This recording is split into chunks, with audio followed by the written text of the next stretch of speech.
Hello everyone, আসসালামু আলাইকুম। আপনার সবাই ভালো আছেন? তো আমিও একরকম ভালো আছি আপনার দোয়ায়। তো আজকে ঈদ মোবারক। 1 মাস রোজার পরে আজকে ঈদের দিন।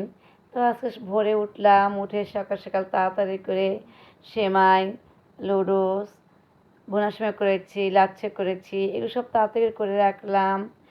একটু পয়সা ছেড়ে যাবে নামাজ পড়তে, খেয়ে বের হবে। তো এখন সব নামাজ পড়তে যাবে, ভাইপো ভাইজিরা আছে, সব ছেলে মেয়েরা।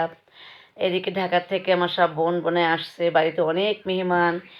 দেখেন সব আমার ভাইপো ভাইজিরা সব কোলাকুলি করছে, নামাজ পড়া হয়ে গেছে।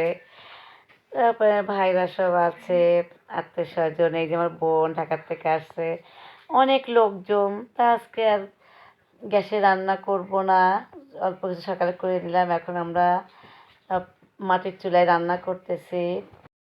আমার বড় ভাই বউ এদিকে মুরগি রান্না করতে বসে গেল তাড়াতাড়ি করে, কেন এক হাতে রান্না করলে হবে না, যেহেতু অনেক লোক বাড়িতে মেহমান, সবাই এক একজন করে নিচ্ছে। ও একদিকে পরোটা ভাজছে এক ভাই বউ, আর বড়জন মুরগি রান্না করতে গেল।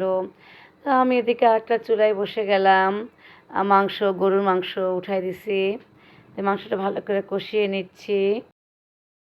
তো আমি এদিকে গরুর মাংস রান্না করতে বসে গেলাম, কারণ একজনের ভরসা থাকলে হবে না। তো মাংসটা কষিয়ে নিচ্ছি। কাঠের চুলায় রান্না আসলে স্বাদই এটা অন্যরকম। আমরা এগুলো কোনো একটা অনুষ্ঠান হলে আমরা কাঠের চুলায় নিয়ে বসে যাই, সবে বারাত, রোজা, ঈদ, কোরবানি, অনেক লোক মেহমান হয়ে তো আমাদের বাড়িতে, সেদিকে 3-4 জন মিলে আমরা রান্না করা শুরু করে দিই। কাঠের চুলায় রান্নাই একটা আনন্দ অন্যরকম। তো এদিকে রান্না বাড়া হয়ে যাচ্ছে, এদিকে আমার ভাইপো ভাইজিরা, ভাই বোনেরা সবাই মিলে ছবি তুলতেছে।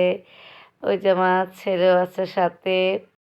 গরুর মাংস রান্না হয়ে গেছে, এখন পোলার চাল ভাজা হচ্ছে। তো আমার মেজো ভাইবো বলতেছে, আপু আমি একটু ভাজতে লাগে।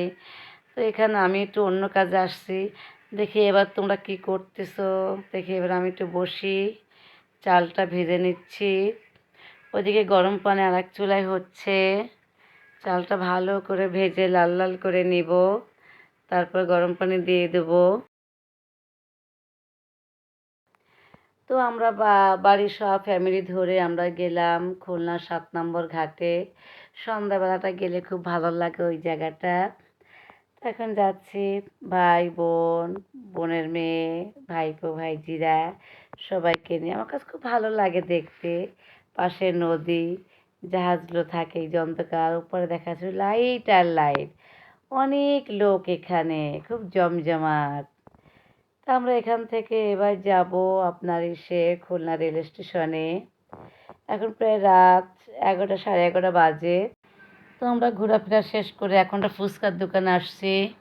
আমার কাছে খুব ভালো লাগে এই দোকানে ফুচকাটা সবসময় খেতে, দৌলতপুরে।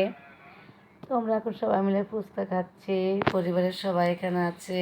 ভিডিওটা আজকে এই পর্যন্ত। সবাই ভালো থাকবেন, আল্লাহ হাফেজ।